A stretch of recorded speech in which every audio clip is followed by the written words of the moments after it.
Hello guys, तो कैसे हैं आप सभी का स्वागत है मेरे चैनल एनीफाई 2.0 पर।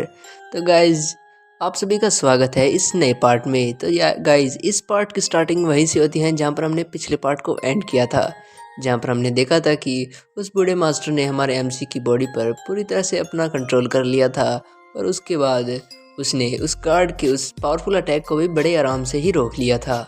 और अब हमारा चैप्टर शुरू होता है, जहाँ पर हमें इस चैप्टर की स्टार्टिंग में बताया जाता है कि बग क्लैन, यानी कि ये जो भी बी क्लैन या बग क्लैन है, जो भी आपको जो भी प्रोनाउंसिएशन करना है आप कर सकते हैं।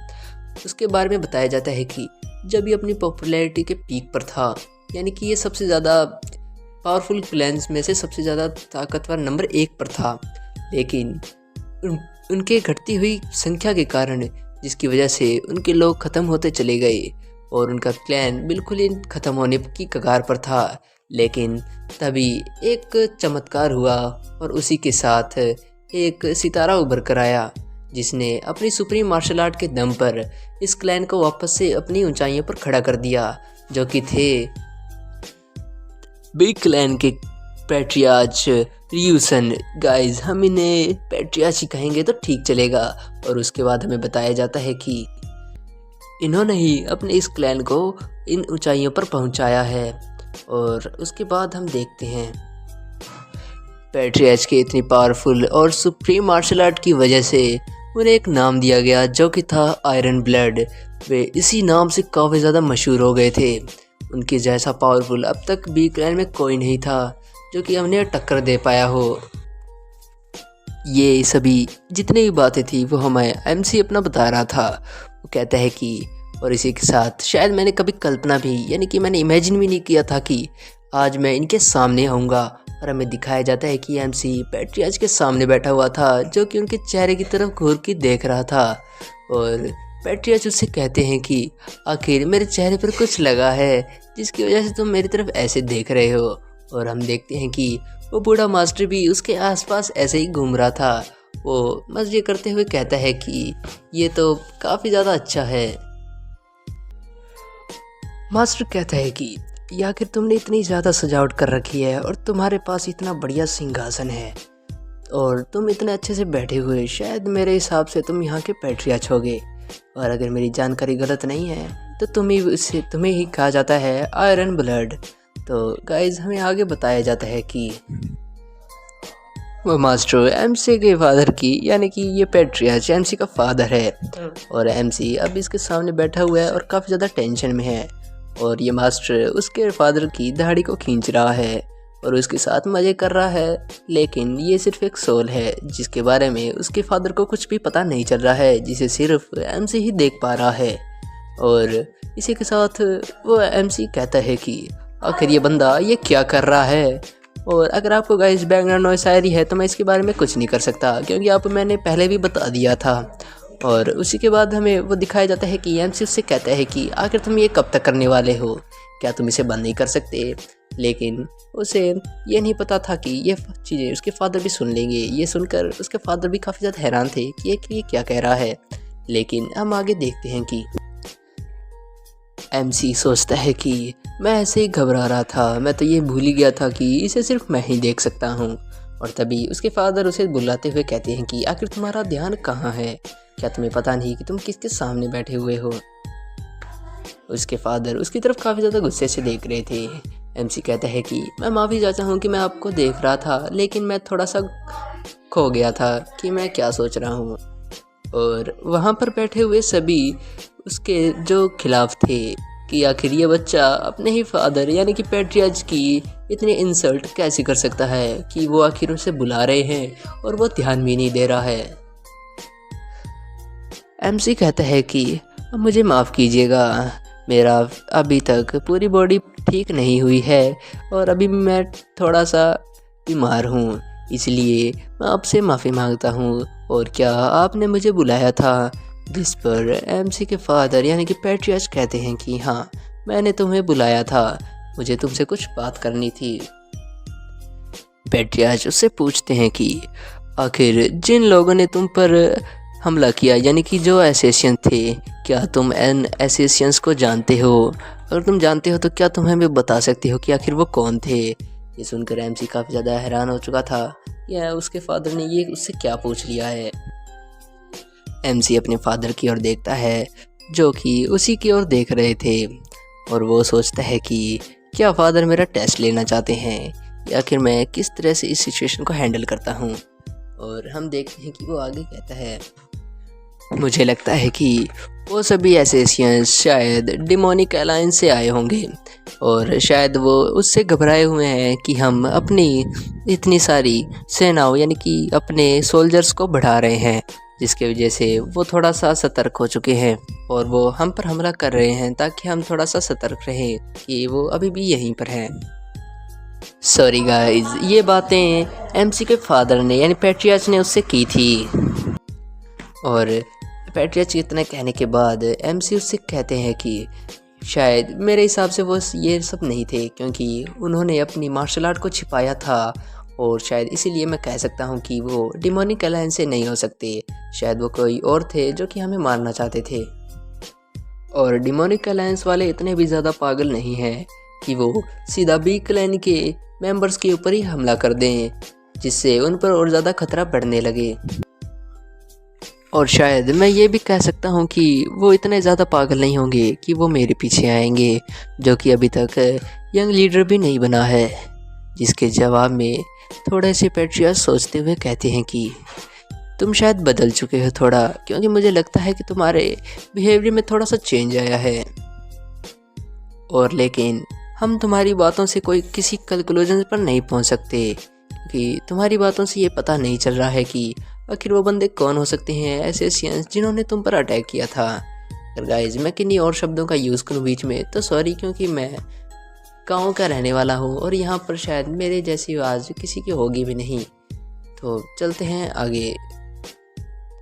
पैट्रियार्च कहते हैं कि आखिर ये कैसे हो सकता था।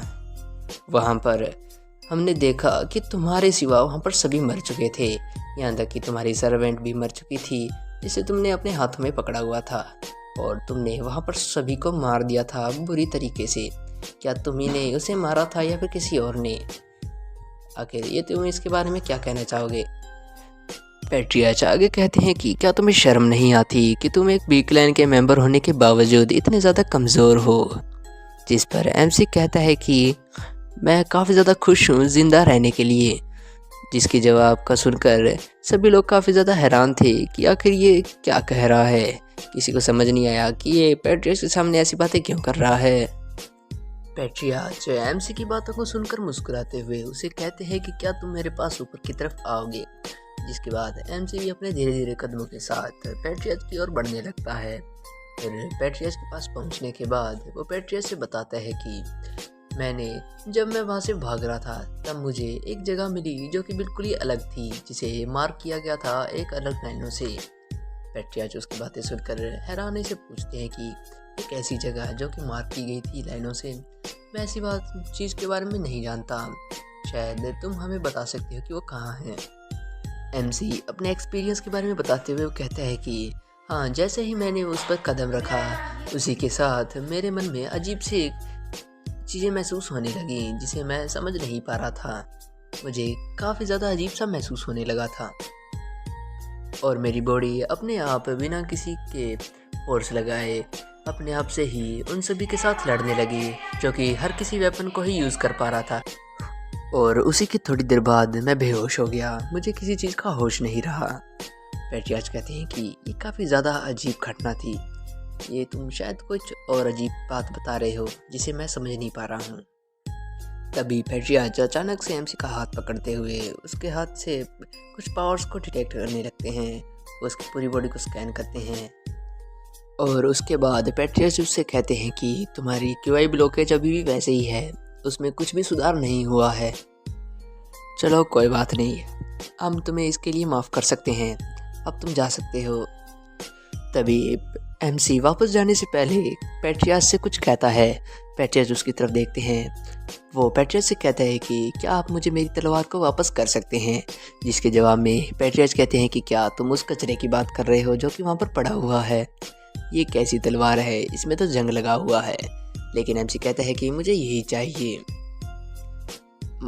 पैट्रियाच आगे कहते हैं कि तो अच्छा, तुम इस कचरे को लेकर एक मार्शल आर्टिस्ट होने का ढोंग करना चाहते हो, यानी कि एक नाटक करना चाहते हो। इसी के साथ पैट्रियाच अपनी पावर्स का यूज़ कर कर उसे हवा में उड़ाते हुए एमसी के हाथों में दे देते हैं, जिसके बाद एमसी वहाँ से चला जाता है। फिर हमारा सीन चेंज होता है और हमें दिखाया जाता है कि एमसी और वो बूढ़ा मास्टर दोनों ही जा रहे थे अपने, पता नहीं कहाँ पर जा रहे थे, बस जा रहे थे। जिसके रास्ते में ही वो मास्टर पूछता है कि क्या उन लोगों की आंखें ऐसे ही हैं, क्या उन्हें सिर्फ सजावट के लिए रखा हुआ है, क्या उन्हें ये दिखाई नहीं देता कि एक इतनी ज़्यादा पावरफुल स्वॉर्ड उनके सामने है और वो सभी इसे एक कचरा बता रहे थे। जिसके जवाब में एमसी कहता है कि मुझे नहीं लगता कि उनके शब्द गलत थे, क्या तुम्हें सच में लगता है कि ये स्वॉर्ड सच में इतनी ज़्यादा पावरफुल और एक कीमती स्वॉर्ड होगी। जिसके जवाब में वो मास्टर कहता है कि क्या तुम्हें सच में एक शक है, तो तुम्हारे लिए बता दूं कि ये सच है, ये तलवार काफ़ी ज़्यादा स्ट्रॉन्ग है। ये स्वॉर्ड एक मीटियोर से बनी हुई है, इसीलिए इसका नाम भी मीटियोर रखा गया था और ये मेरी सबसे ज़्यादा पसंदीदा स्वॉर्ड थी। एमसी ये सुनकर शौक हो जाता है, क्योंकि उसे बताया गया था कि, और उसे तो क्या सभी को बताया गया था कि मीटियोर जो कि स्वॉर्ड है काफ़ी ज़्यादा स्ट्रॉन्ग, उसे काफ़ी ज़्यादा एल्डर्स की निगरानी में रखा गया है, उसे वहीं पर स्टोर किया गया है। लेकिन क्या वो सच में एक फेक है, ये सोचते हुए एमसी इस तलवार की ओर देखता है। एमसी कहता है कि वो तो ठीक है, लेकिन मुझे ये नहीं समझ आता कि उन्हें ये करने की क्या मजबूरी रही होगी। सॉरी गाइज, ये बातें उस मास्टर ने कही थी कि ये वो स्वॉर्ड बिल्कुल ही फेक है जो कि एल्डर्स के पास है। वो मास्टर आगे कहता है कि जो कि मुझे लगता है कि ये पैट्रियाच जो कि है वो काफ़ी ज़्यादा क्रूल है, एक सांप की तरह, एक सरपेंट की तरह। वो अपने सन से इतनी ज़्यादा हिट कैसे कर सकता है, मुझे तो ये समझ ही नहीं आ रहा। लेकिन एमसी कहता है कि मुझे नहीं लगता कि मेरे फादर मुझसे हेट करते होंगे, क्योंकि वो आगे हमें एमसी बताता है कि, और हमारा सीन चेंज होकर पास्ट में जाता है जहाँ पर एमसी उनकी छुपकर बातें सुन रहा था पैट्रियाच और उनके सर्वेंट्स की, जहाँ पर पैट्रियाच अपने सर्वेंट से कहते हैं कि मेलेनियम स्नो को ढूंढकर जल्दी से लेकर आओ, वो कहीं से भी मिले। जिस पर सर्वेंट कहता है कि ये काफ़ी ज़्यादा कीमती है और ये इसे ढूंढना भी काफ़ी ज़्यादा मुश्किल है। लेकिन पैट्रियाच कहते हैं कि नहीं, इसे ढूंढना काफ़ी ज़्यादा ज़रूरी है, क्योंकि ये मेरे सन के लिए काफ़ी ज़्यादा ज़रूरी है, इसे लेने के बाद शायद वो ठीक हो सकता है। मुझे ये सुनकर काफ़ी हैरानी हुई थी कि फादर ये मेरे लिए इतना सब कुछ कर रहे हैं सीक्रेट में, इसलिए मैं ये तो महसूस कर सकता हूँ कि मेरे फादर मुझसे बिल्कुल भी हेट नहीं कर सकते। और आज मैं काफ़ी ज़्यादा थका हुआ महसूस कर रहा हूँ, मुझे लगता है कि मेरे कंधों में काफ़ी ज़्यादा दर्द हो रहा है। तो वो मास्टर आगे कहता है कि तो ये एक ऐसा फादर है जो कि खुलेआम अपने सन से अपने अच्छी बातें करने में भी शर्माता है, यानी कि उसकी एक मजबूरी है जिसकी वजह से वो उस पर अपने प्यार को नहीं दर्शा सकता। इसके बाद हमारा सीन चेंज होता है, हमें दिखाया जाता है कि पैट्रियाच और उनका एक सर्वेंट वहाँ पर खड़े हुए बातें कर रहे थे, जहाँ पर पैट्रियाच आराम की सांस लेते हुए बैठे हुए थे और उनका सर्वेंट उससे कहता है कि आपने बिना एल्डर्स को पता लगे अपनी पावर्स का यूज़ करके उनकी इंटरनल मसाज कर दी, ये आपने काफ़ी ज़्यादा अच्छा काम किया, वैसे ये काफ़ी ज़्यादा हार्ड रहा होगा। जिस पर पैट्रियाच कहते हैं कि नहीं, ये कुछ ज़्यादा हार्ड वर्क नहीं था, बल्कि ये उसी का समय ज़्यादा ही ख़राब चल रहा है, मुझे उसकी बॉडी को देखकर कुछ अलग लगा, जैसे कि उसमें कुछ गड़बड़ है।